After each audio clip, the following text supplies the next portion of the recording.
Yeah, you know me, got the tree, got the hemp, got the flare. I'm gon' lean in this chair, about to put this in the air. A little bit of that best way to smoke in the air, nigga. A little bit of that best way to smoke in the air, nigga. What's up with y'all out there? This is Best Way to Smoke Unfiltered, and I'm Big J. Make sure you stay elevated at all times. What's poppin', everyone? This is C Pop, your professional hype woman. Happy Monday. Happy Monday. How's everyone feeling today? Happy Monday. I'm feeling good. I'm feeling great. You know what I'm saying? Oh, man. No, I'm feeling good, though. How you feeling? Same. I'm feeling good. I'm feeling great. Been hopping on from plane to plane, but the show must go on, Man. One more time for Men's Mental Health Month. We gotta put that back out there, Shout because out today we Men's Mental got Health Month. a very special guest today. Best Way to Smoke's always trying to touch on mental health, not just for our community, but for the men, So we have health administrator, Miss Tamira. Help me welcome her. Hello. Hi. Hey, how you doing? Hello, everyone. Hi. All Nice to meet Welcome you to the all. chat. Welcome to the chat. Thank you for your time today. I appreciate you popping in on us during a special time this month that we're trying to highlight. Yeah, Yes, I'm happy to be here. I'm happy to be here for a very good cause. Facts. Yes, we definitely appreciate you popping in. For sure. And I know you in mental health care. I know you got a lot of things you probably moved and grew through, and a lot of different areas that you touched on. Can you give the people a little bit of background about what you do and why we brought you on here today? So I started in behavioral health about 13 years ago. I've always been in healthcare, but found myself working at an eating disorder facility in Atlanta, Georgia. And at that time, I had young girls, and it just brought awareness to me of eating disorders. And then I just really dove into behavioral health stuff. And from there, I stayed there for a long time, and I left and kind of ventured off into doing my own thing as far as just medical billing and insurance contracting and authorizations and all of the healthcare things that people need to have taken care of in order to even get the claim paid for you to get the services. People don't understand that piece of it is super important because the providers have to get paid and the people want the services. So I'm like a liaison between a patient and their insurance companies to make sure that they get their services paid for. So after, just kind of being in that, I moved over to substance and alcohol abuse. And currently I'm more in behavioral health stuff that is touching on autism. I have multiple autism centers that I run for their revenue cycle management, meaning making sure they get paid. So I've collected a lot of different just people in my life who are amazing people who are healthcare providers, therapists, family therapists, substance and alcohol abuse counselors, all kinds of people I've encountered. And I've seen how it really can change people's lives, because in those moments, I'm talking to them about money, but it's a piece of something that they need to understand in order to get the treatment. So I like to get that information out there as much as I can, because people, they have insurance and don't really understand what it does or how it means versus Medicaid or commercial insurance, or there's a lot of funding out here to pay for services when people think that there isn't. There is. We like that. Yeah. Right.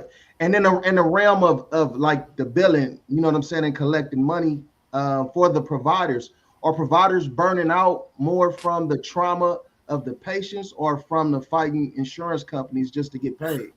Yeah, great question, because no, it's the fighting of the insurance companies. The people that I've encountered, and you have bad therapists, you have good therapists. I always tell people, if you're looking for a therapist, if you're vetting them out, it's like dating someone. You're vetting them out. You're trying to see what is the best look for you, and don't stop at seeing one person. If you don't like that person, move on to the next. Find someone who you can connect with, because a therapist really should be somebody that you are dealing with kind of like forever. Like it's about management, not about just trauma, fixing trauma. So I would say the insurance companies are giving us a run for our money, especially in this political climate. And I'm an advocate for that because they're wiping out so many different things and preventing us from getting the things we need to stay sane and be in this world, as productive citizens. So, yeah. I do want to point out. I'm sorry to cut you off because I do want to point out something that you just said. You said it's about management, not just trauma. Mm-hmm. Break that down for us real quick. Yeah. So, me working in this environment, and even though I'm not a clinician, I've noticed that those people who are consistent with their treatment, those are the people that more likely get better or just become more whole. I'll just say that. The people who are inconsistent, you're going to get inconsistent results. So it's management. And that's that. Yeah. That's that. Sometimes, easier said than done, right? But at the same time, not everyone realizes that it's something you have to be consistent in. It's not just a 1-2 time, whatever. Yep. Something like you're not, I don't know about everyone else on this line, but you're not getting out like in one session. Nope. An actual, like you're not digging through like real life in like an hour session. Like you need some time. Maybe there's different ways to tackle this out of like people receive things differently, right? How you're talking to your last patient might be completely different how you talk to your next one, and so on and so forth. So I love that you brought that up, that it's not just trauma, like it's really like unpacking. It's unpacking. Yeah, working in that world, you hear that word so much because that's what they're doing, unpacking. Right. Right. And you brought up that it's even harder wrestling with the insurance company in today's political climate. Yeah, it's bad. It's tough right now. Yeah, no, I have no problem, and I'll call it out as it is. We have the biggest insurance company in America is United Healthcare. They run a lot of things and people don't know how they really run things. And I don't know if you guys remember, there was a shooting in New York not too long ago where a kid went up to, I think it was like a building and shot one of the United Healthcare CEOs. Oh, I didn't even know about that. Yeah, it was a big deal in healthcare world. But kind of one of those John Q, if you ever seen that movie. Yeah, I've seen that. Yeah. Okay. So, but then for those who haven't, yeah. Oh yeah, she don't watch movies. Yeah, I forget. John Q is amazing. You got it. If you don't watch movies, you got to watch that one. That's a good one. But yeah, like they're a really big company and they're doing things that are just not right. I mean, because I work in it every day. And they are making people like myself have to work really, really hard to get these people their money. So they got to put out more money for manpower for people like me and my team to do for them. And then they have to, pay for all these different tools to fight the insurance company. And the insurance company are using tools to fight them. And it's just a battle. So the care, you know what I mean? It could help. Someone could actually not get the services they need because you're fighting the insurance company. If something's not authorized, they don't do it, basically. Right. Yeah. So that's the fight that I'm in like every day. Right. So like why does the healthcare system still prefer to pay for mental health crisis rather than prevent one? So that's the thing. I feel like it's never been like that. The insurance company has never, we had to fight for so many things, cancer stuff, the pre-existing thing. There's been so many things we've had to fight for that the average American is not really paying attention to that unless you get sick. And now you're like, oh, they won't pay for this. And I've been paying my insurance and why, those questions. And that's why I think we all should, just like I think we should all pay attention more, read more about politics. We should do the same thing about healthcare because it's like, we all use it. We all are going to have to use it at some point in our lives, Sure. So, yeah. Okay, with the autism care, So autism care doesn't fit into a net like type timeline. How do standard insurance checklists fail the families and providers? Mm.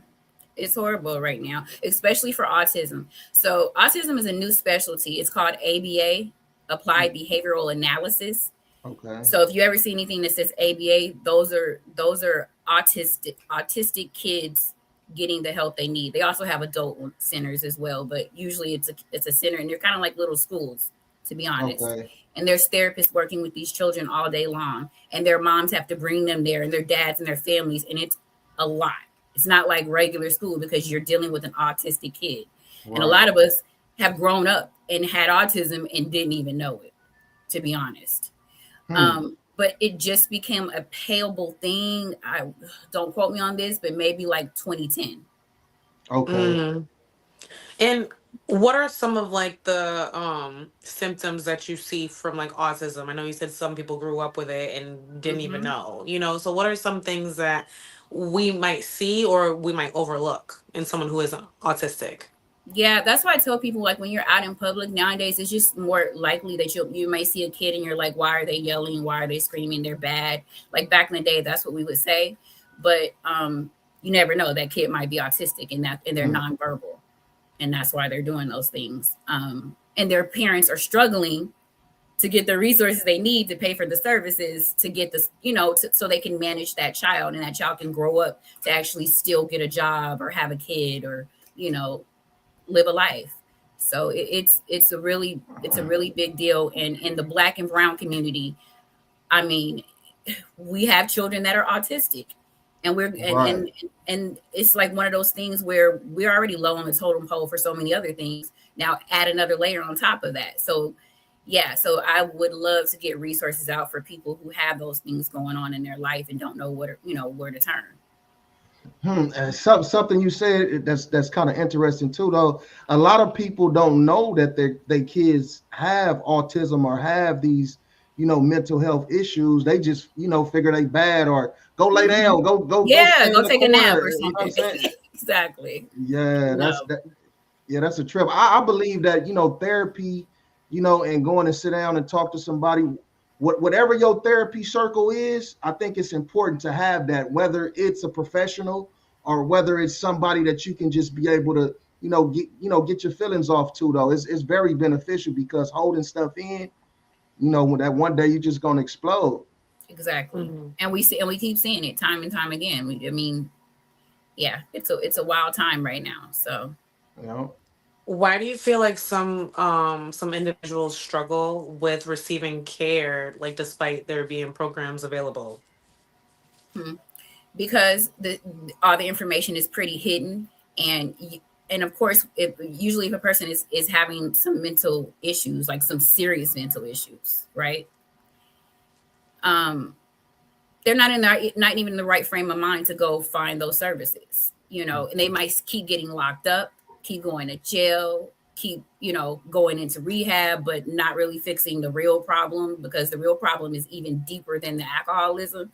I mean, I've seen it all, because usually when a person is in substance and alcohol abuse, I'll see that they also have an eating disorder. It's like all the things go hand in hand. It's like it just starts to kind of tumble into just something that you can't control if you don't start to fix those core issues.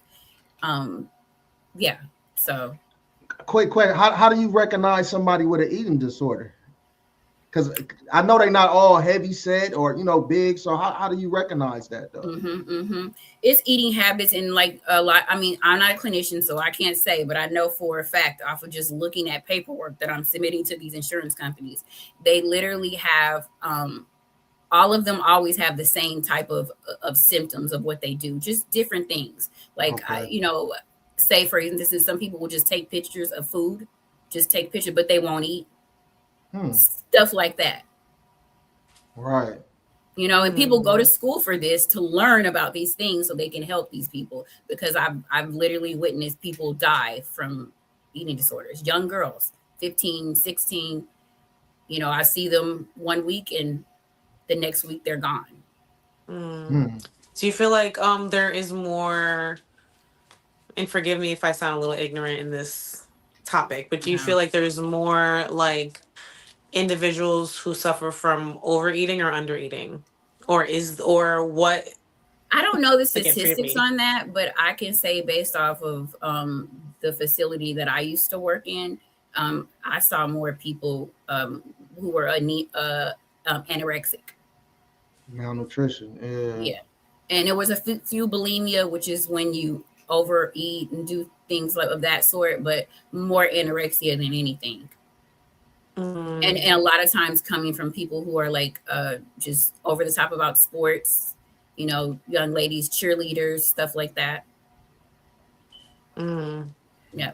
Would you say as far as people that deal with that, is it more women that deal with them kind of issues than men or I boys? it was always honestly when I worked at the facility, mostly women, but sometimes there would be females, and usually sometimes there would be males, and usually when it was a male, I would notice that a lot of times they would be like gay or bisexual or something like that. And I asked that question because we actually had a gay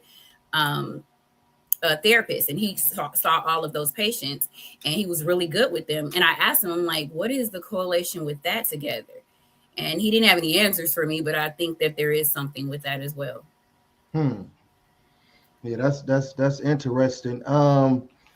Let's I talk think it's about the never mind. Have me talking like a doctor. I was gonna start no, putting no, my get own it off, Pop. diagnoses Get out it there. off. I was Get gonna say. get it off, Pop. My first thought is just like the pressure that society puts on us to look a certain way, Certain way. or to hold yourself a certain way, or like, when you sit you have to, your stomach got to be flat, and like all these Hmm.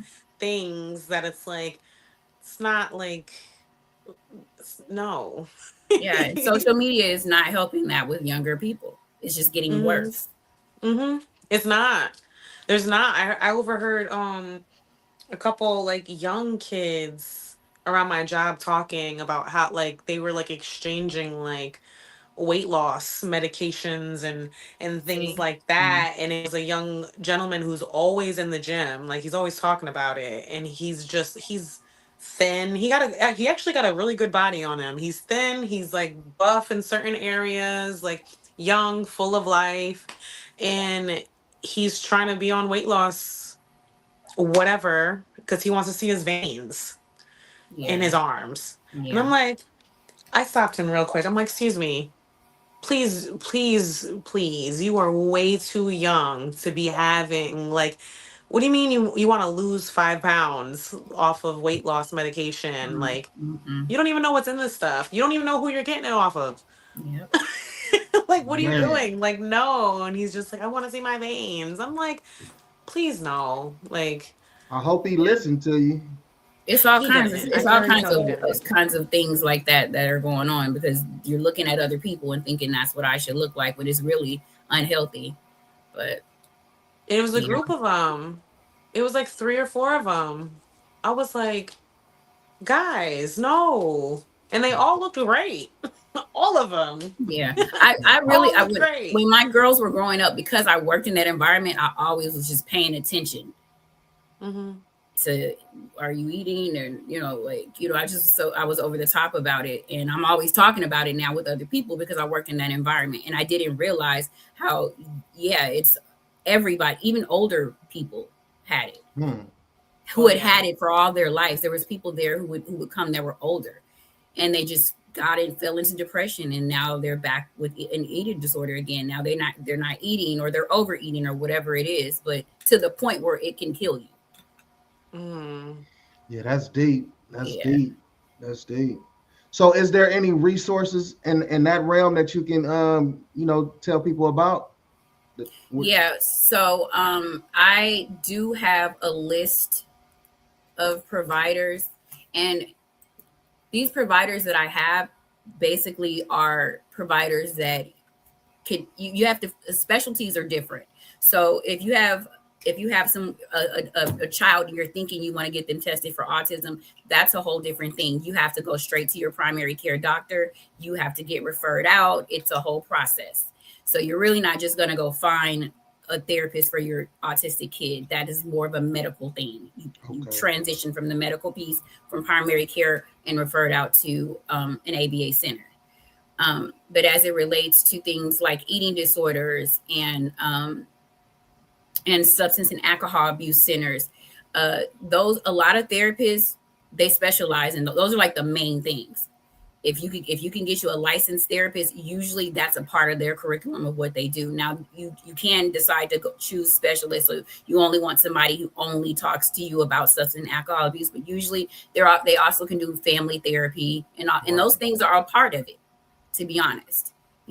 Marital counseling, all of those things are a part of it. Usually it's like, even if you're getting substance and alcohol abuse treatment, you may still need to go deal with somebody with your wife, or you got to go deal with somebody with your mom, because that's the reason why you're drinking, that kind of thing. It's usually, like you said, having a therapy family, a group, and sometimes it's your therapist along with other people. We just all got to know that we got to have people. Yep. So I have this therapy for Black girls. I got these resources from a couple of young ladies that in Atlanta that are amazing. I watched them grow from interns. They worked at the eating disorder facility with me, and they all both own their own practices. Amazing women. So I'm definitely going to give that information out, because they're both seeing patients now, and they will direct you on how to get money to pay for your services if you don't have insurance, because some people don't have insurance. Yep. Oh wow, that's dope. That's and we'll definitely when we definitely gonna clip this part too, though, and we'll be able to share that information, like put the information in the video. Perfect. Too. Yeah. Perfect. Yeah. So look, let's talk a little bit about the mental health and the justice system. Yeah. Okay. So when treating inmates, who is the administrator's true client? The person needing healing, or the prison system waiting up for compliance?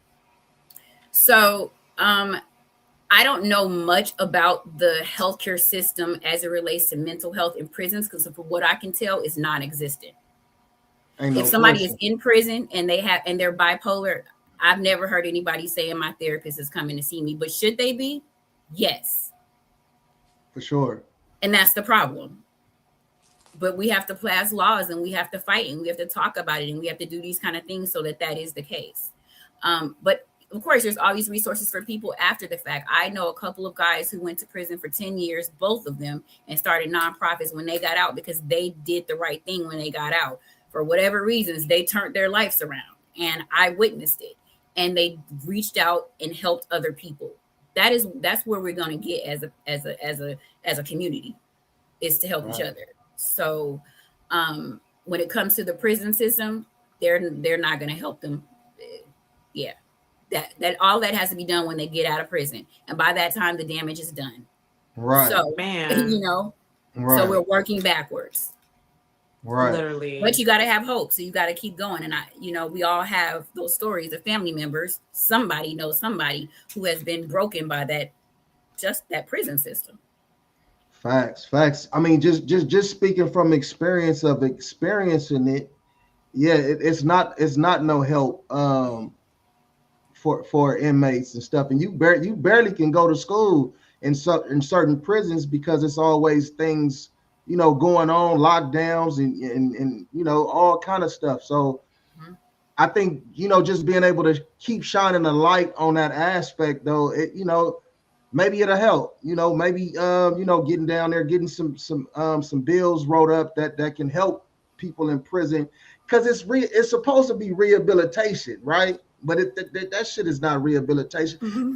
But it can be if you depending on the person. But if it's a person dealing with mental health issues, then you need professional help. Exactly.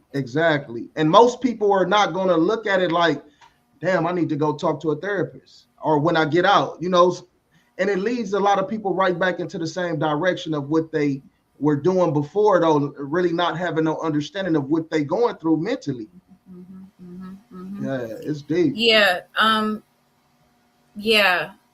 I don't know. I just thought of something as you're saying this. I don't know if there's I'm pretty sure there are some groups out there that would do these kinds of things, go into prisons and actually counsel people. And I'm not talking about just because I know churches can do that, but actual professional counselors, I don't know. And now I want to know if that even is something that they can do, because if it is, even if you did that pro bono, like as part of your group, like you have a group of therapists and it's 10 of you, and 2 or 3 of you guys go up to the prison and see people and make that reach out to let them know that there's help, and try to help them while they're in prison, not after. There's like mentorship programs and things like that, like groups that they within there, all together within there. Yeah. Like there's different programs and stuff that they'll like allow. I know with the younger kids too, they'll like allow certain like mentorship programs. But again, you gotta who you know or whatever. Yep. It depends on what prison you in too, man. It depends on a lot, right? Man. So if they want to welcome that, but that could just be. That could be people that it does. I'm not saying it's just therapists. I know it's like people can sign up for a mentorship to be a mentor, and then if they get approved, they go through it. But as far as it just being for like healthcare or therapy, like I haven't heard about it. Yeah, but it's like if you think about that would really. I mean, I know they have those programs like you're saying, but to have the type of help that you would get out on the streets. Just come to you in there could make all of the difference of what that person does when they leave. But all of these things people have to get together. It's the same. Have to get together and do it. Right? Because they have money for stuff like this. They have money. Sure. One thing about that always just sticks with me too when we're talking about like mental health and the justice system, the prison system, is like the young boys who are in there from like 14 to 25-ish, like that time. And those who get hit with like long crime, like 3 to 5 years, whatever, like it might not seem like a lot for an adult. Like that's a long time for a kid. You know what I'm saying? Like, especially that time frame, like that is when okay, you might have a teen who's acting out or whatever you want to, they're out doing whatever, but they're not adults, for one. For two, you're thinking about that's like when your brain retains the most, and you're like your frontal lobe's not even developed yet, know what I'm saying? So you're stepping into like learn about like setting into who you are almost in a way, right? Like you don't have time to really develop, like your brain is developing in prison. So while you're at this standstill, dealing with whatever you're dealing with behind bars, survival, you don't really have a fair chance at life. Like you really don't get a fair chance at adulthood. Like hopefully your support system outside is strong, and wants better for you. Yeah, those are formative years, and just like you said, that brain is it's developing in there, and it's gonna just stop. And they're gonna get out, and they're trying to figure out what do we do next. That's a real passion of mine is to somehow do something, and I really don't know exactly what to do, but just working in mental health, I'm like, okay, somehow I'll probably get onto that side, because that is kind of like my passion. Because I have people that I know who have gone to prison from the age of 18 to 25, like you're talking about. Not 1 or 2, like 5 or 6. All right. And people think, oh, you're out now, you're grown. No. No. No. That's not how it works. That's not how the human body works. Yep. Yeah, there's that's true for the overall. Sometimes there's exceptions to the rule, though. I done seen a few guys, come out of the prison system, go in young and come out and get into things, and to where they're succeeding in life. Started a family, doing the things that they're supposed to be doing in life. But there's more cases of that not happening, though, for sure. Yep. We love the exception. Yeah. We love the exception. I would agree. I would But agree. it's Like I was just saying, those two guys that I know, like they started nonprofit, they and came out swinging, like, you know, making all of these different men join in and help others, and it got pretty big. And this was back in Atlanta, but yeah. You got to direct us to that nonprofit. Yeah, actually, I'm gonna reach out to him because I got his number. For sure. Yes, yes. Mhm. Have you seen any mental, like a correlation between mental health challenges and incarceration? Like, what are some of the challenges that like you've seen? Yeah. So, I from what I have witnessed is substance and alcohol abuse. I mean, usually that's what got them there, and then now they have to transition out of prison and work on an addiction because they drink in prison. Like they do. That Pruno, yeah. They do. Right. You know, so it's Shit not nasty. I always thought like, oh well, they're gonna be so Shit clean nasty. when they come out because you haven't drank and you haven't smoked and you haven't done nothing. No. Nope, It that goes, shit is it goes inside. down. Yeah, it goes down. I did not know that. Yeah. It sure Yeah. do. I just learned that. So yeah, because I went working for a pretty big substance and alcohol abuse center. Well, they were actually one of my first big clients, and they were in Colorado. Colorado, I don't know if you guys know, but they have a big population of drugs and alcohol and homelessness. They do. And so they're really big on the providers work with the justice system. So everything, even the billing and stuff some of the stuff is connected if you want to get those patients. And basically they filter those patients to you. So that's what I did like about Colorado. Every state is different. And we got to always remember that. Every state is just like you said, every prison is different. Every state is different when it comes to mental health. Mm-hmm. So your Medicaids are different. That's why some people rather live in certain states. Mm-hmm. Facts. So go over that one more time. So when you Mhm. leave the prison system, they had certain patients they would filter out through mental Yep. health. They did. Oh, wow. So basically you would get you would be on a list, like our providers were on a list. So as they were like in court, and the judge is saying, okay, listen, we're letting you out, but you have to pick one of these providers. And one of those providers would be the people that I did all of their billing and AR for. So they would pick that provider and they would automatically filter them out to go to that facility to get help automatically off the rip at their court date. And they set them up with insurance and all that. So if they didn't have insurance, of course they usually didn't. So they get them with their Medicaid started and everything. Like that's because they're trying to prevent people from being homeless and on the streets. And that was in Colorado. That was in Colorado. They need to do that everywhere. Exactly. For sure. And then our providers also had to kind of like our medical documentation and everything. We had to kind of like allow the court system to know that this person is getting treatment. I mean, there's HIPAA law, so you can't really tell them everything, right. But just to let them know that they are getting the services that you referred them to us to get, that kind of thing. So it was a communication with their PO, and it was a communication. But we were real mental health providers. I had never saw that before. I was like, oh wow, this is good. But that was in Colorado. Yeah, that is definitely a good thing. It kind of made me think about on a substance abuse level of Portland, Oregon, like how they what a couple years ago they made it legal for them to do all kind of drugs out there. You know what I'm saying? To where the police is not tripping. And in my opinion, that's not beneficial to people that's dealing with a substance abuse problem. It just kind of keeps them going. It's not. Man. It's not. They just allowed them to do whatever. Do whatever. Man. And I think a lot of people don't take mental health serious. You know what I'm saying? They don't look at it like health.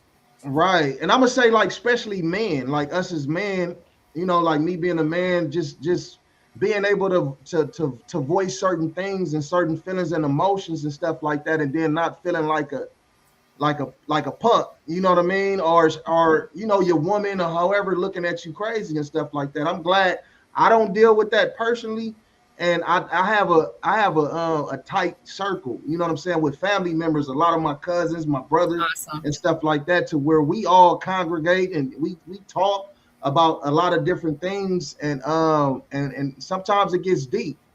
It made me think about something. One of my cousins' dad passed away, you know, last year, right? And we was all sitting in the house. It was probably about 7 of my cousins, and we was just talking, and we all was kind of going through some of the same stuff mentally. And it was just a trip that we just sat there. And I'm like, I said, we got to start doing this more, y'all. Yes, You know what I'm yes, saying? like that. Yes, yes, Yep. yes. I like Yep. that. Yep. Yes. I remember that story, Big J, and I'm glad you Yep. brought it up because Yeah. I was thinking about how to bring it up without violating. But But that always sticks in my head, like that. It was how you said when we all came together, we all were kind of going through the same shit, and it's like, yeah, you know, like yeah, this some like life be life in. It's not so far fetched like that. The next person is too good to go to. You know what I'm saying? To have some shit go on or whatever. Like, we're all human at the end of the day. We are all human at the end of the day. Agreed. Most definitely, most definitely. So we're gonna take a quick little shift real quick though. We're gonna take a quick break. Okay. Let's go. These niggas talking out of their neck. I'm putting no coughing out of your mouth. I'm way too paranoid for threats. Hey, let's get it, bro. DOT, the money, power, respect. The last one is better. Say it's a lot of goofies with a check. What's up with it, man? This is 900 Radio. So you know we've been keeping it AI for the past few weeks. So in the realm of mental health, sometimes you gotta just say fuck it. You know what I'm saying?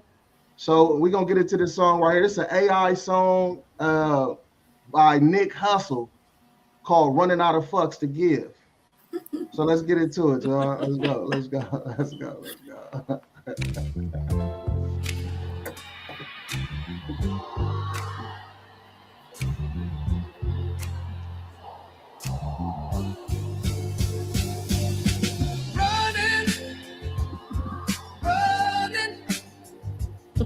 I'm running out of fucks to give. Running. I'm running out of fucks to give. Gave one to my girl, gave another to a friend, even gave one to my ex. I don't got any more fucks left. After seeing my energy burned up, some lessons learned tough. Don't be generous with your fucks. Ooh.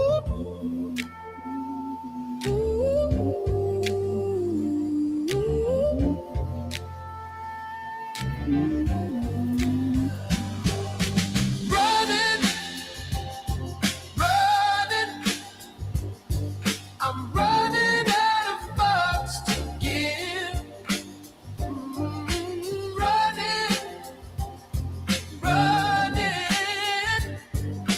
Running out of fucks to give.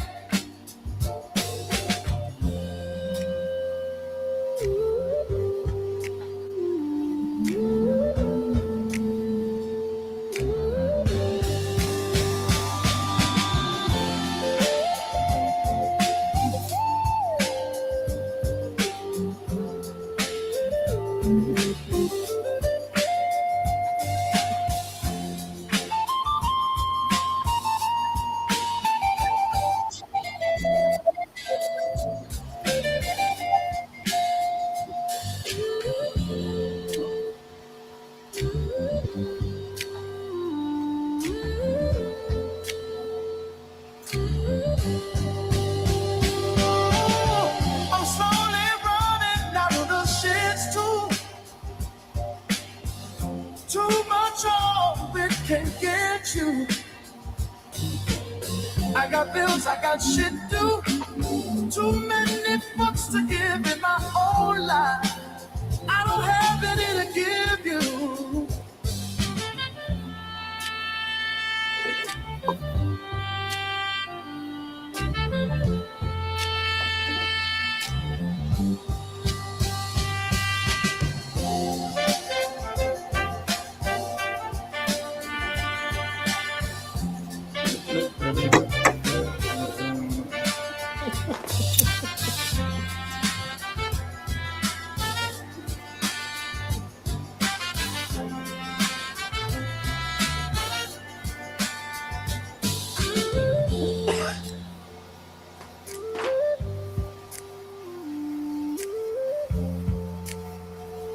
Da-da-da-da-da, da-da. Hey, I'm just gonna say it right now, man. That's AI though, right there. But that's one of them ones right there, man. I'm running out of fucks to give. You know what I'm saying? We all been there before. We all done been there before though. We all run out of fucks to give though. You know what I'm saying? So that's a What an slapper. inspiring song, Big J. I love that song. That's right. That's right. Most Is that in definitely. your rotation when it I comes to love that you song. putting that in your song rotation on that's Ain't on the no. playlist? I was banging it yesterday while I was straightening up at the house. Running. Man, hey, sometimes it be like that though. You know what I mean? Love that for you, Big J. Love that for you. So that's a slapper. That's one of them ones. Got That's one it. of them. That's one of them ones right now. You know what I'm saying? So we gonna keep, and we gonna keep the show moving along. No, let's go. Come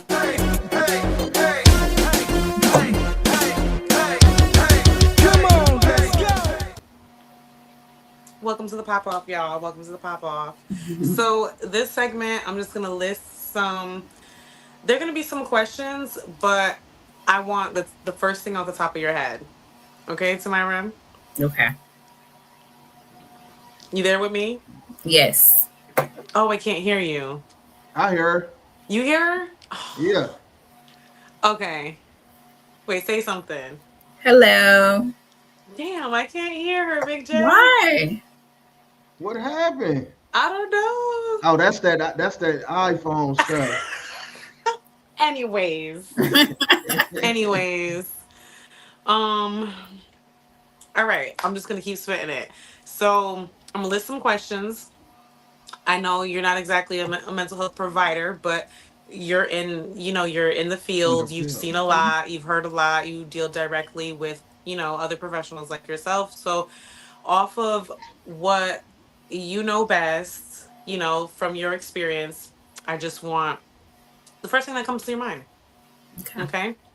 Okay. Number one, how would you define trauma? What's your definition?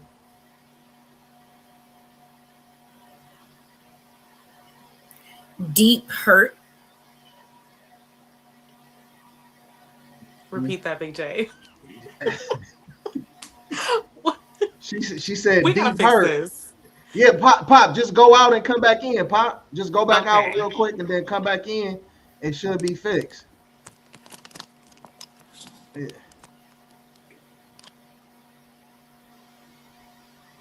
Okay, well, I'm gonna ask you this though. As far as with trauma, since Pop brought up trauma, when she come back in, we'll just pause it though, and then you can answer her question again. Though, okay, PTSD recovery is never a straight line. How do you build a predictable billing model for an unpredictable illness? Okay, we're gonna pause that. She popping back in. Okay. All right. Okay. Yes. Hello. So trauma. I can hear you. I can hear you too. What was your definition? How you would define trauma? I called it deep. I said lost deep her. deep What is rooted going on? hurt. Deep rooted hurt. I lost both of you guys. Damn it. I'm a little robotic. Oh yeah. Yeah, Pop lost us again. She gonna come back in and she said she couldn't hear neither one of us. Okay. There she go. Let me see. As soon as you move me, Big J, I stop hearing. Can you hear? I can't hear you right now. I heard, but the second you flipped me, I lost all. Can you hear? Nope, I don't hear nothing. Running out of function again. Thank you guys for holding it down while we take care of these technical difficulties. All right, let me see. Can you hear, Pop? Nope, I gotta hop out real quick. Yeah, you gotta hop out. You got the other one open still too. All right, she gonna come back in. Let me see. Kick from studio. She out right there. Okay, so look. There she go again. It's gonna work. This one's gonna work. Okay, everyone there? Yep. Yes. Yes. This one's gonna work. This one's gonna Okay. work. Okay. All right, good. All right. Are we on to the next question, or did you ask? I heard you No, ask no, the no. question. Run it back again. Pop, ask her the question again so we can have a straight dialogue with it. Okay. Pop off questions. How would you define trauma? I would define trauma as deep rooted hurt. Deep rooted hurt. Okay. So as far as when it comes to men, what role should communities play in prevention? First of all, I think that when it comes to men and mental health, we should always allow men to feel that there is a safe space for them to talk about their feelings. Because, like, to your point earlier when we were talking and you were like, oh, I don't want to be a punk, and that telling younger kids that we used to do it, we always used to do it, but what it does is teaches them that, yeah, when you're feeling uncomfortable or you're super sad, just shut up and don't say anything about it. And then all that does is turn into deep rooted hurt. Facts. Yeah. That's true. So, holding things in, no good, no bueno. No bueno. That's right. How would you say trauma shows up differently in men? Oh, I would say that trauma in men is going to show up differently because they're usually supposed to be the head of a household, and they have all of these people that are supposed to be depending on them. And if they can't even depend on themselves, then it's kind of like we start to get the broken homes, and there's a lot of pressure on men. It is. Right. It's a lot of pressure on them. I can attest to that. Yes. Yeah. Okay. So why do so many men struggle to seek help when they're experiencing emotional distress? Embarrassment, and also just family.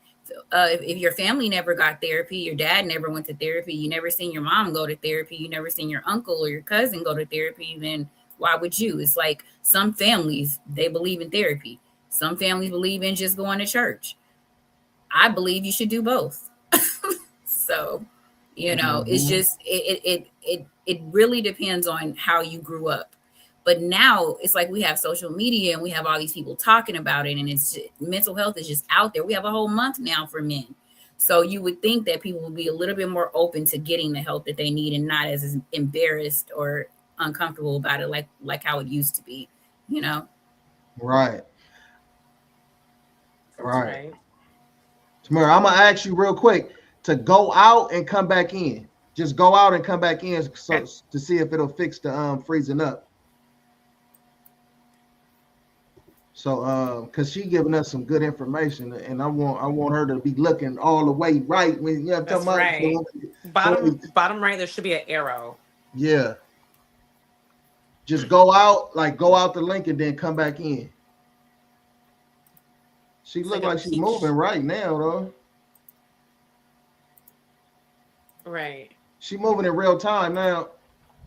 Let me see. Yeah, she's moving in real time. I think we probably. You might be good now. Yeah, we might be good now. Okay. Okay. Go for it, Pop. You there with me, Tamara? Can you hear me? No, she can't hear us. Oh man, Tamara. Oh, there she go. She coming back in. Mm-hmm. Hey. I hear it too. Oh. Can you hear us? Yes. Okay. It's still a little slow, but I can hear you. Okay, let's do it. Okay. What are some signs that someone may be carrying unresolved trauma? I would say some signs that a person is carrying unhealed trauma would be certain, like when they have outbursts of just getting angry for things, and you're just kind of, you might be talking to somebody and you say one thing and they're just like, what? You know, usually all of that is from something else that it has, and it usually has nothing to do with you. I had to learn that the hard way. That's a fact. I've been saying that a lot lately, actually. Like when I'm dealing with like the public, I'm like, that had nothing to do with me. It has nothing to do with you. Nothing to do with me at all. I'm like, you know what I'm saying? Like, just gotta take it on the chin sometimes. Yeah. What systemic barriers prevent people from receiving the help they need? Well, first of all, healthcare is expensive. Insurance is expensive. If you don't have a lot of money, do you pay your car note or do you pay your health insurance? Like some people literally go without health insurance. So that's a systematic reason for people to not get the help that they need, because you make healthcare so unaffordable. It's still unaffordable. For sure. For sure. That's number one, right? That's there. That's number one. It's the money. Okay. Providers got to get paid, and you guys don't want to pay for it, but then you want to collect people's premiums. So it's just, yeah. What are some changes you want to see in mental health care in the next decade? What I want to see is just the stigma around it just completely go away. I feel like it is starting to go away. Like, it doesn't mean you're crazy just because you have a therapist. I have a therapist, and maybe I am crazy, but everybody is a therapist. We all are a little bit. Yeah, I always say that. We all are a little bit crazy, everybody. And if you say you're not, I don't believe you. Man. That's sad. So if you were speaking to, if there was a gentleman right in front of you who needed care but won't get it, what would you tell him right now? Tell me. If you need care and you feel like you don't need, if you need care and you think you don't need it, but everyone around you is saying, hey, maybe you should go and talk to somebody. I would tell you that if you want to have a higher quality of life, you should try everything. And getting a therapist is one of those things that you should try. I think everybody should try it. Right. Okay. And like how you mentioned church, you know, a lot of churches also have programs to where they have, you know, some churches have therapists there that you can go talk to even at the church. It's true. Not just the pastor. If you're a spiritual person, like I've worked for some therapists who are, you got like I said, it's like a dating thing. You can find a therapist who is not spiritual. Some people are not into that. And you can find therapists who are strictly about the science of it all. And you can find people who create a safe space for you to talk about your feelings with spirituality and the clinical side, science side to it. I think it's good to have both if you're a spiritual person. When I was married, my ex-husband and I, we got therapy through the church, but we also had a real therapist. Not real. I'm not going to say not real, because a pastor can still be a therapist, a licensed therapist. We also got a licensed therapist to go along with that. And, you know, I just feel like you got to try everything. You got to try everything to make the quality of your life and better.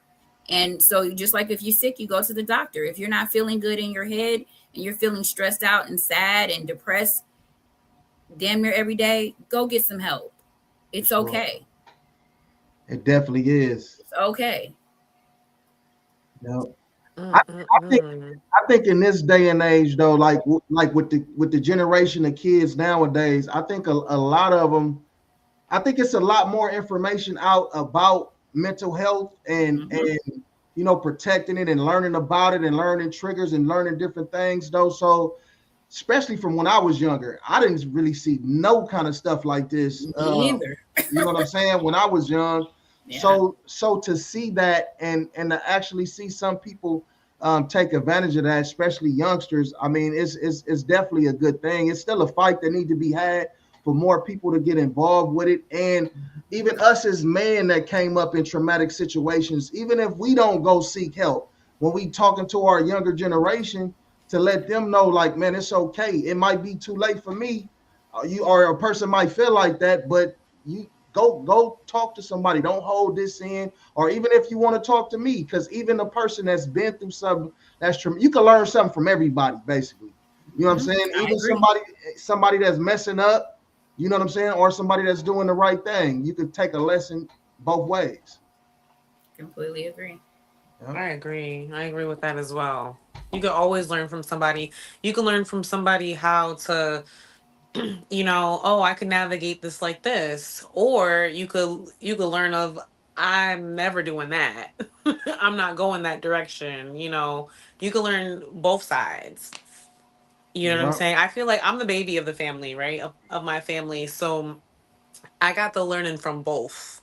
I've definitely had some people I've looked up to, and I've also had a lot of observation of like, I don't want that.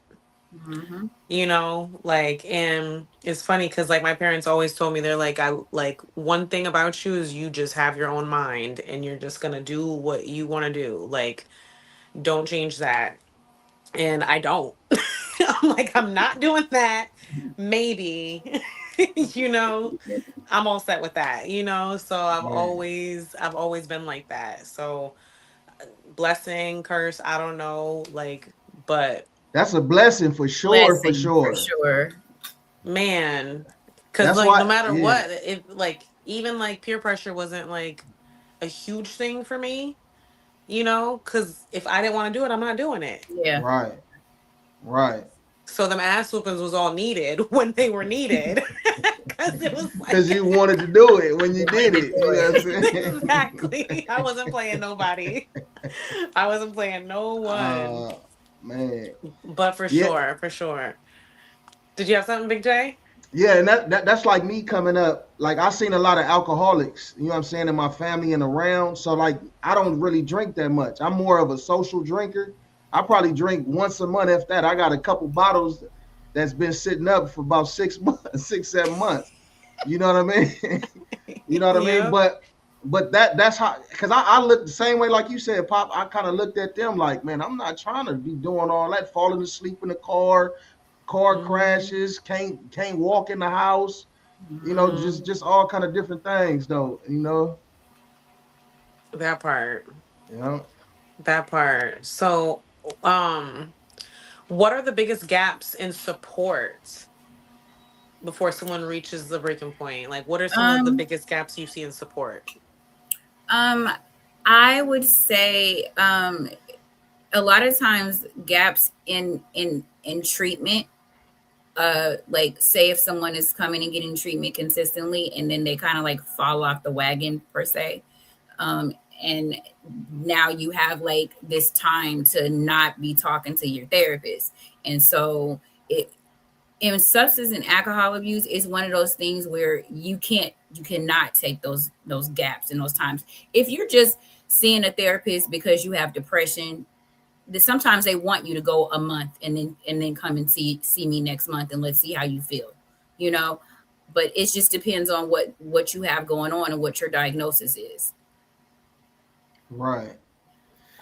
Oh, let me ask you this.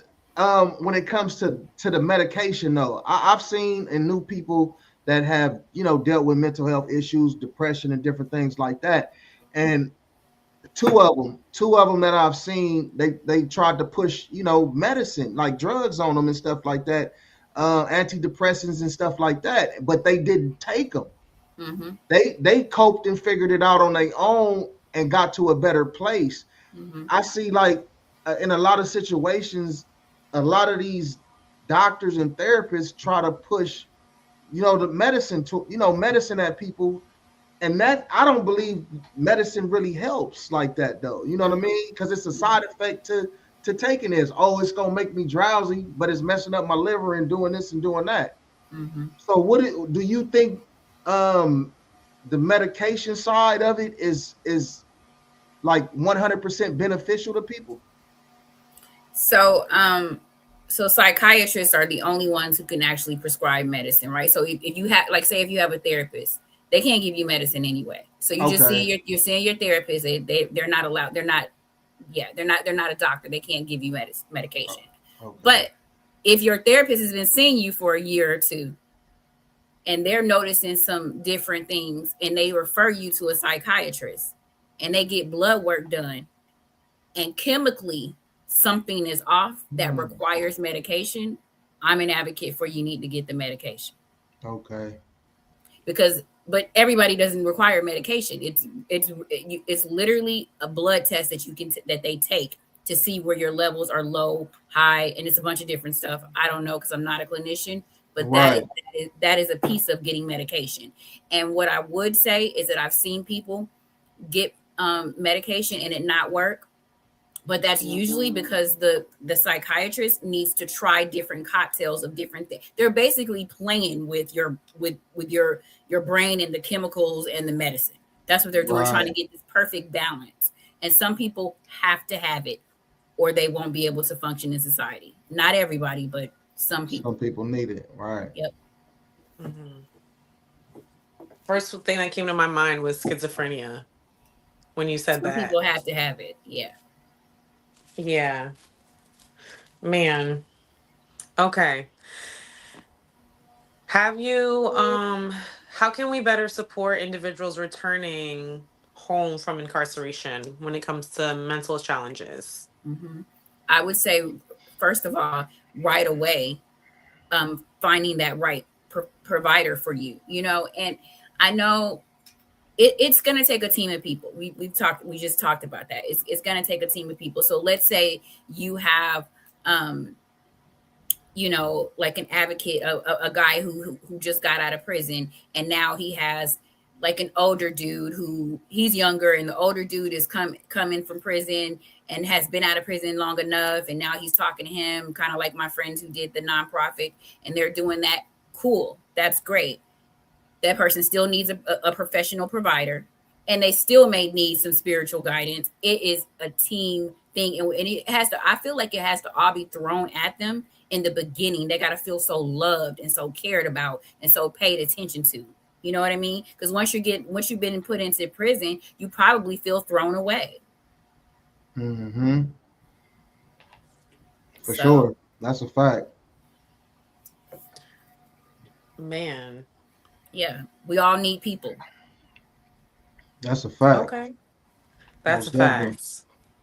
Most definitely. So I know I want to go over some of the resources you brought here with us. Big J, do you have any other questions before we touch on that? Yeah, I do have a question about PTSD. Okay, PTSD recovery is never a straight line. How do you build a predictable billing model for an unpredictable illness? Yeah. So yeah, PTSD, of course, usually you're going to get a lot of that with people from the military, but it could be from PTSD from anything, right? So like when it comes to the billing piece of that, they're going to have diagnoses that are not going to be like a PTSD diagnosis. There's going to be something else. There's going to be, I don't know, OCD. There's going to be a different diagnosis. And based off of what that diagnosis is at that time, that's how the treatment is done. So if I'm treating you for depression now, that doesn't mean I'm going to be treating you for depression in 6 months. Maybe now you've had an episode, and so now I'm treating you for that. So I'm only giving this information based off of when I do the billing for these providers and what I see going to the insurance company as far as medical records. Right.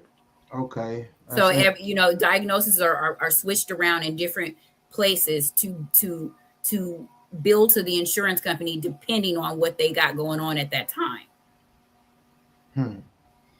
Because even if you have a depression diagnosis on a claim form, and that's what you send to the insurance company electronically, right? There's boxes on there, and there's boxes that tell you everything about this person, and there's diagnosis, and this is coding. A lot of people you might hear saying, "Oh, medical billing and coding." Like, what is that? Because there's codes for what that diagnosis is, and if they're switched around, That's how they're treating them. Now, oh, today I might be treating this person for their OCD, but next week I might be treating them for their depression. So you put the diagnoses into 1, 2, 3, 4, 5 order. I think it's like 6 or 7 on the claim form. And some people have multiple diagnoses, and some people might be just getting treated for one thing. That's interesting. Look, I got one more question. What is the single biggest myth, if any, about healthcare administration that we need to destroy to fix the system? We need to fight these bigger companies and hold them accountable for taking people's money, because that's what they're doing.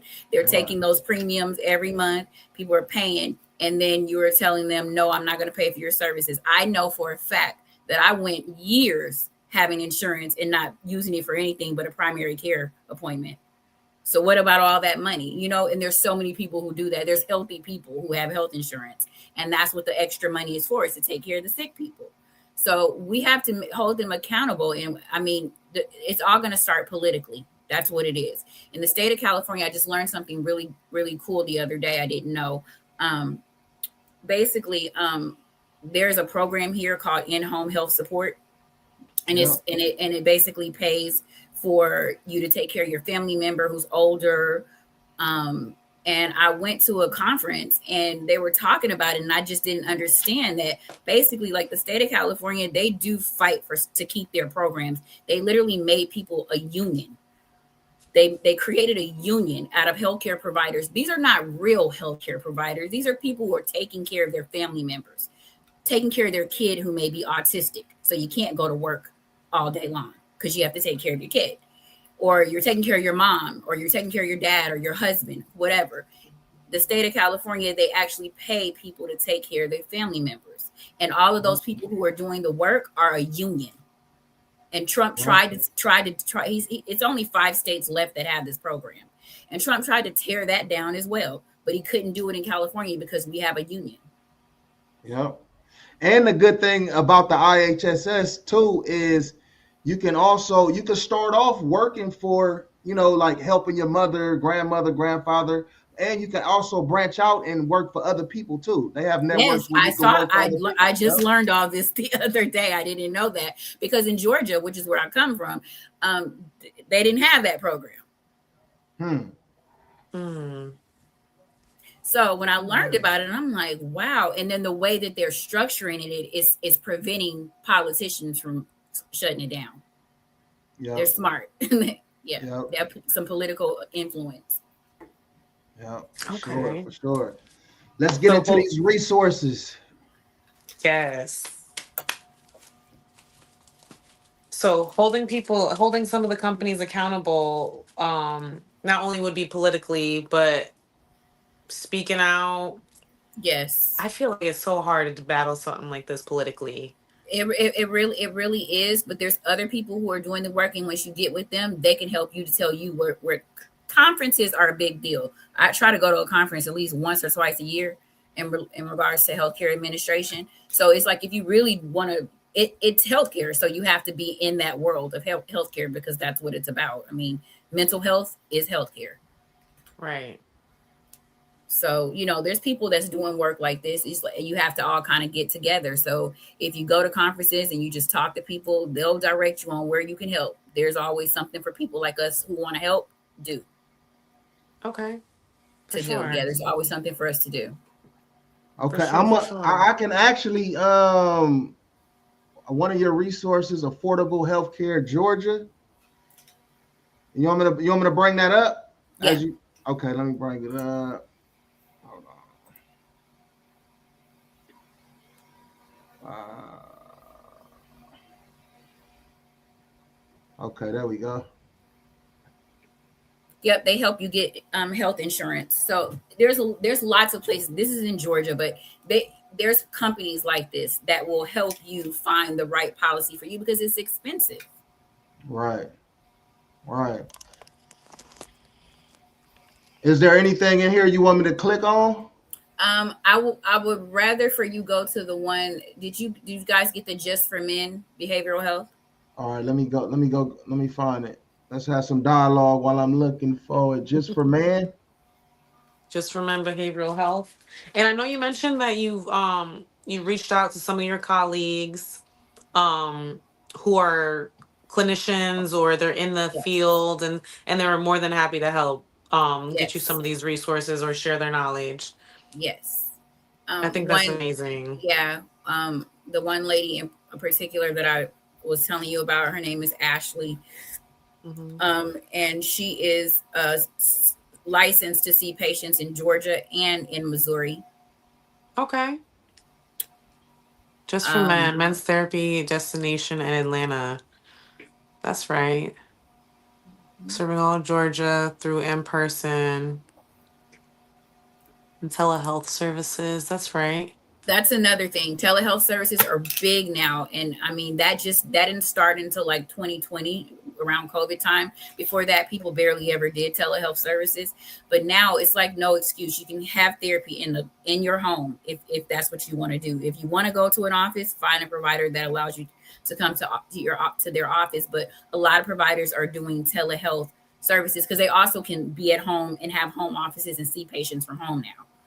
And they still are held to the same standards, especially when you're billing insurance. You still have to be HIPAA compliant. You still have to have certain types of software. It's not like you're just doing a phone call on FaceTime. It's real. Everybody who does this has to be super professional. And look, for the people that don't know what HIPAA is, explain it to them. So that's protective.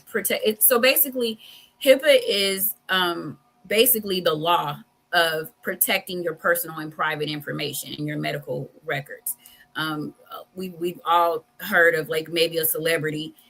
Oh, she's at the hospital having a baby, and now that nurse is fired because you can't tell people about people's healthcare situations, Right.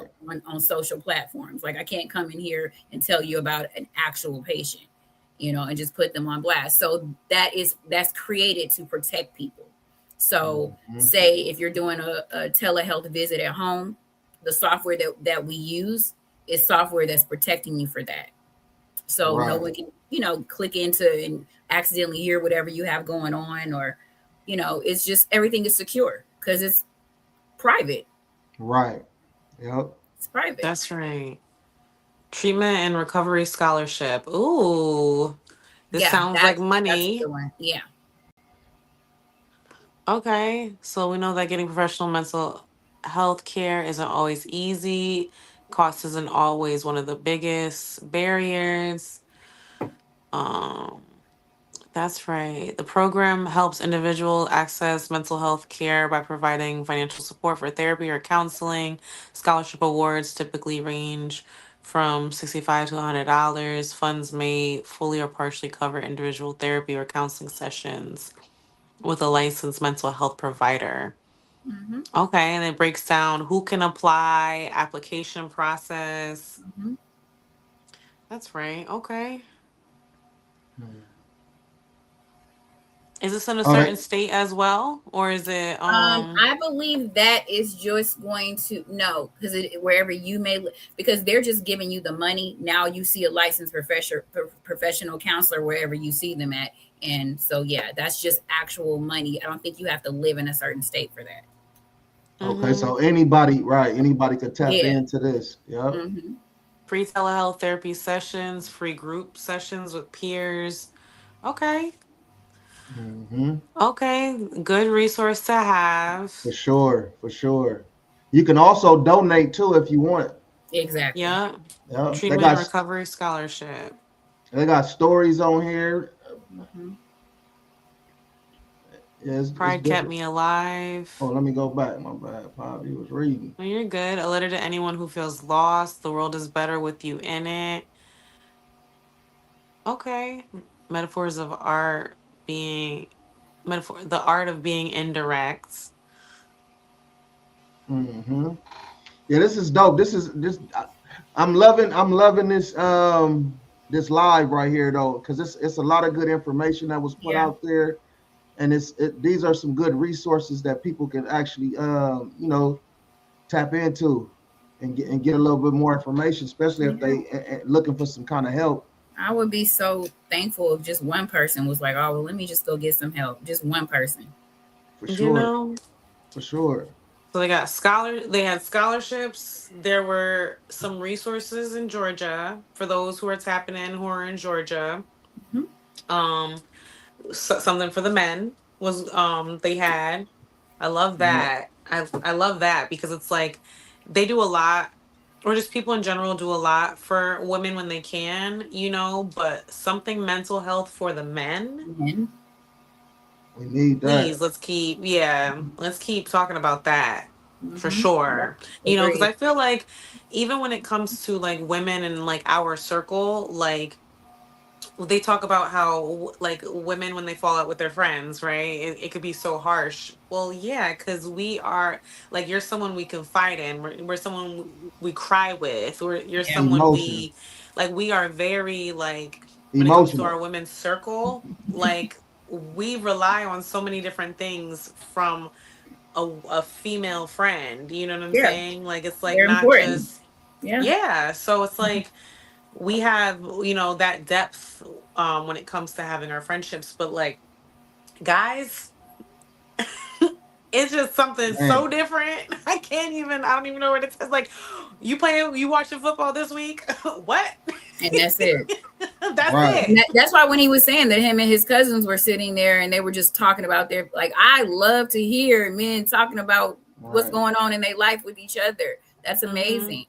That's Yeah. amazing. You guys are being there for each other. That's what it's all about. Because sometimes you may have the better advice for this man over Right. whatever he's going to do himself that was going to be absolutely wrong.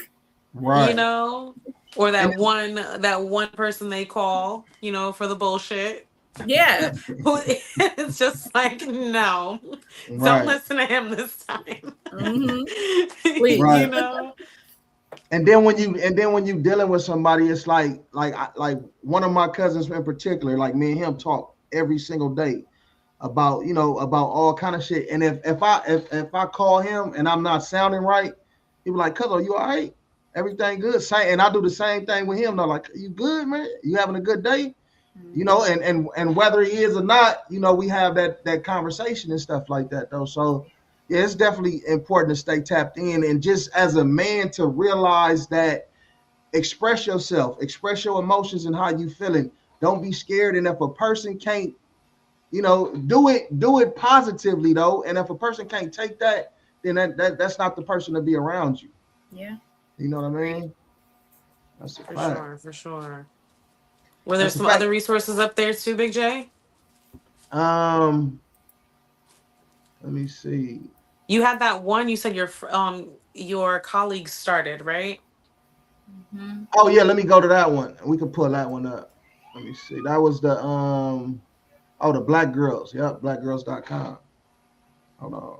Let me take that off. Therapyforblackgirls.com. Yeah, therapyforblackgirls.com. Okay, let me share this. And that's something like, and we do a best way to paint event. We just started. We did our first one last month. We're doing another one next month coming up, and we want to tailor it in the realm, for mental health. And we actually trying to find a program that we can, send some support to, through what we doing with the best way to paint. Hold on, let me get this up. Uh, Yeah, she was so I was remember we were talking about the paint. I think that's amazing because I like to paint. Oh yeah, that's right. We were But yeah, I love painting, but the thing about it is also it's a therapy. yeah, absolutely. It's a therapy. I literally had a therapist who that's what she would do with her girls when they would come to eat.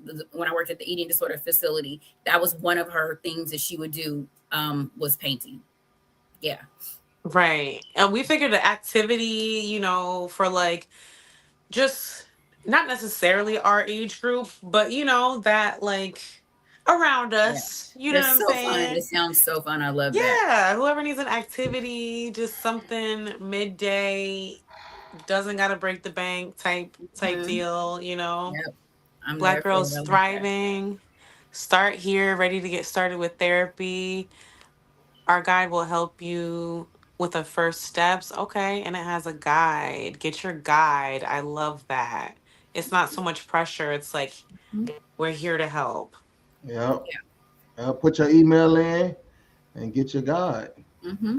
Featured Oh, in and several so you're different. definitely invited to our best way to paint event too. Though, if you're out here Yeah, in the I Hannibal already County, said I wanted to go to that. I already. for sure, for sure. We'll save you a spot. Yes, Yep. please. Successful therapy depends on a great client therapist fit. I love that. I Yeah. love that. Find a therapist to join as a therapist. Ooh. And you said your colleagues started this? Two of your colleagues, right? No, what so basically one of the girls who I worked with, she is like, so basically they help run this. So this is just like a system, because you can go on psychology .com, I think it is. Yes, psychology.com, and you can find a therapist. That's usually how people find therapists. They just go to psychology.com and they just look for a therapist, and you can break it down by specialties and just different things, insurance, whatever. But they're doing this only strictly for Black girls. Like all the therapists, the whole that are in this, if you put your email in there, the information that's going to be spit out to you is going to be people who are Black. Shout out to them. That's dope. So Holding Space Foundation. That's dope. That's right. Oh, you was trying to read that, Pop. Going to get it off. No, it's all right. I was scanning over the whole thing, but Holding Space Foundation, founded in 2021 by Dr. Joy Harden, Bradford of the Therapy for Black Girls. The Holding Space Foundation was established to address the mental health needs of Black women and girls amid the pandemic and racial violence. The Holding Space Foundation offers group healing spaces, professional training, and community education, all aimed at providing culturally responsive services that empower Black women and girls to tend to their mental well being and combat sexism in misogynoir. That's Yep. right. Yeah. That's We know you right. did. We know you did good in English class, Pop. Me? Yeah.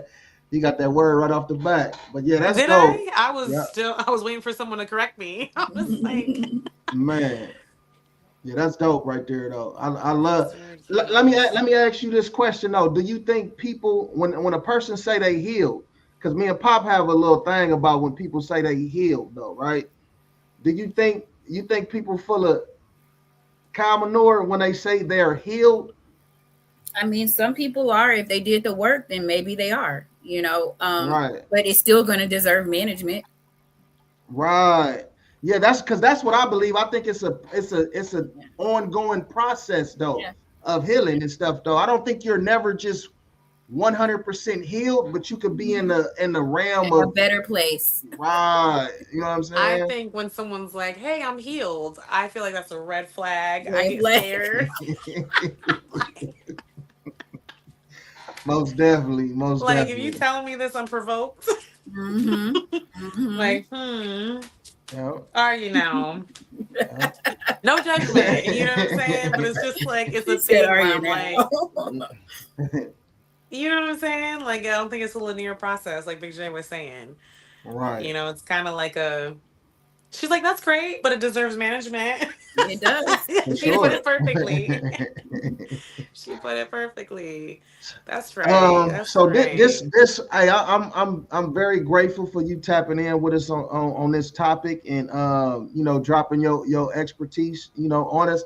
And what I want to do is when we get back to our sit down, our live In sessions, person. podcast sessions in persons, we definitely want to have you come on and we can get a little bit more in depth on a mental health topic and your professionalism in it. Yeah, this was dope, man. I really like Yeah. this and enjoyed Yeah. this right here. I did And too. I'm so happy to be here. now I know But, you said you are an advocate for many things in your field, especially when it comes to getting people the right care and you said there's money out there, It is. right? How do we support you in your mission, you know, because like it's like you're almost like that middle piece, you know, like people in your profession are like that middle piece for us who are trying to spread the awareness, but we're still trying to figure out what direction to go to along the way. You know what I'm saying? So Yeah. is there any way we can support you or the movement in the process when it comes to like spreading like the billing part? I feel like that's huge, you know, like holding these insurance companies accountable, like whatever that mission might be, girl. What can we do? Mm-hmm. I've kind of thought about that. I don't know for sure how to go about getting someone to help with what it is that I actually want to do, but what it is that I want to do is just be more of like informational to the community about insurance and how it all really works and what moves to make with it, because I know that people don't understand it. That's a fact. I literally, everybody in my family, all my friends, they always call me when they get a job and they're always like, look at my insurance packet, you know? And I'm gonna start calling you. Yeah, I love that, because you want to make good decisions about that stuff, especially the older that you get. But regardless, if you're paying for health insurance, you want to have the best plan. It's your money and it's your life. The insurance is to take care of you. So, yeah. For sure. Yeah. So any of that information that you come across moving forward, you know, and you want us to share it, we'll definitely you can definitely shoot it our way, and we'll share it for sure. Okay. Thank you. Yeah. Yes. So on that note, anything else, Pop? I'm grateful. I'm grateful for this conversation. I love that you kind of spur the moment was like, yeah, I remember I met you randomly. Yeah, so fun that night. That was so much fun. And I was like, would you want to come on my podcast? So fun. Yeah. So I'm grateful for it. You know, I'm grateful. Yeah. I'm grateful. I was telling everybody, it was like, what? You're doing a podcast? I'm like, girl, can you believe it? And you were so open to it. Like, I'm glad, like, that wasn't even, I wouldn't say that wasn't the setting for the conversation that we had, but it was like, as soon as we got on the same page of like mental health, it was like we had a crowd of people around us. Yeah, we were just out there talking, just me and her locked in. Yeah. So I'm glad. Thank you for sharing that space with me and being so open to it and just like being that source of wisdom along with doing it. I'm super grateful for that. You know, thank you for coming on here and not knowing me from a can of paint. No, I know good energy. I know good energy when I'm around it. Like I felt that, so I already knew. I appreciate it. I really appreciate it. And we're definitely going to have you for the sit down because we're going to be battling so many more, you know, obstacles along the way and trying to figure this thing out. So I can't wait to have you back already. Yeah, for sure. And my friend Ashley, I told her about you. So she wants to get in on this in the month of June too. So just letting you know that. And she's a clinician. She's a clinician. Yeah. Oh yeah, I seen the email. Yeah. Okay. Yeah. For sure. We'll definitely. She's good. And she's real good. She's real good. Let's do it. Yep, let's do it. That's like, is it anywhere like where people could contact you at if that's what you know, if you want people to contact you or getting, you know, reach out? Yeah. So I have an email, and the email is MediCollect. It's ME. Hold on, let me make sure I spell this right. I don't want to. Oh, I'm gonna clip this and then I'll put it up too, though. So yeah. Okay. So it's MediCollect2004@gmail.com. Okay, got you. So if anybody looking for resources with billing, you want to get that money, that's right. I'm your girl. Tap in. Mm-hmm. And on that note, again, thank you. And this is Best Way to Smoke, Unfiltered. I'm Big J. Make sure you stay elevated at all time. Be Poppy Professional Hype Woman, and thank you again to Myra. We'll see you next time. Thank you guys for having me. Have a good night. All right, you too. Bye. Yeah, you know me, got the tree, got the hemp, got the flare. I'm gon' lean in this chair, about to put this in the air. A little bit of that best way to smoke.